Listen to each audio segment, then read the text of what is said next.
Hello everyone, finally our 5550টা বিজ্ঞাপনৰ মেধাৰ তালিকা আজি প্ৰকাশ পাব।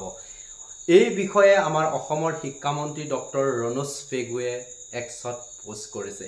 আজি নিখা অৰ্থাৎ যেহেতু এতিয়া সময় যথেষ্টখিনি হৈছে আপোনাৰ 10:30 11টা প্ৰায় 12টা মানলৈকে হৈ যায়, কিন্তু আজি আপোনালোকৰ অপেক্ষা হন্ত পৰিলে 23 চনৰ পৰা কন্টিনিউ আপোনালোকে বহু সময় অপেক্ষা কৰিলে, কিন্তু অপেক্ষাৰ হন্ত পৰিলে।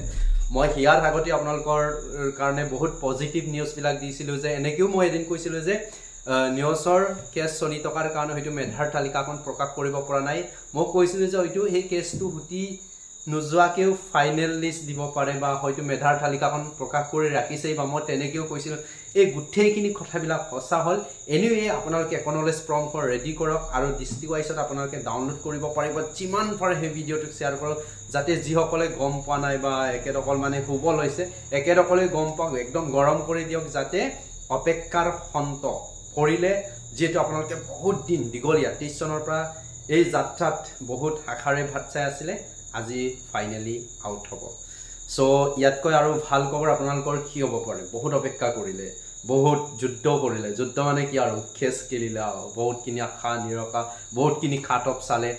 আৰু এটা কথা মনত ৰাখিব দেই, এইখন প্ৰভিজনেলে মেৰিট লিষ্ট হয়, সেইখন ফাইনেল নহয়। যিসকলৰ নাম নাহে একেদকলে একো চিন্তা কৰিব নালাগে, আপোনালোকৰ নাম ফাইনেল লিষ্টত আহি যাব, বহুত নম্বৰ কমিবগে। সো টেনশ্যন ল'ব নালাগে। আজি যদি কাৰোবাৰ নাম নাহে বি পজিটিভ, ডেফিনেটলি ফাইনেলত আহিব, ফাইনেল লিষ্টখনত আহিব। তোমাৰ চিষ্টেম থাকে 2-3খন মান মেধাৰ তালিকা প্ৰকাশ কৰিব, তাতে উইথড্ৰ কৰিব। বহুত হেল্পি ইউফিট পোৱাসকলেতো এটাহে ল'ব ন, দুটাটো নলয়। সো কাট অফটো যথেষ্ট পৰিমাণে অলপ কমিবগে। আৰু তাৰ লগে লগে আপোনালোকে 10 অক্টোবৰ দিনাখন নিযুক্তি মানে এপইণ্টমেণ্ট লেটাৰখন হাতত ল'বলৈ পাব। আৰু তাৰ কাৰণে কি কি ডকুমেণ্টছ লাগে সেইখিনিৰ ওপৰত মই ভিডিঅ' বনাম। আপোনালোকে লাগে নে নালাগে কমেণ্ট ছেকশ্যনত কমেণ্ট কৰি জনাব, আৰু আমাৰ শিক্ষামন্ত্ৰীয়ে টুইট কৰা বা পোষ্ট কৰা মই স্ক্ৰীনশ্বটটো ইয়াতে দি দিম। Thank you so' much. আমি এতিয়া ৱেইটিং for the provisional merit list. Okay.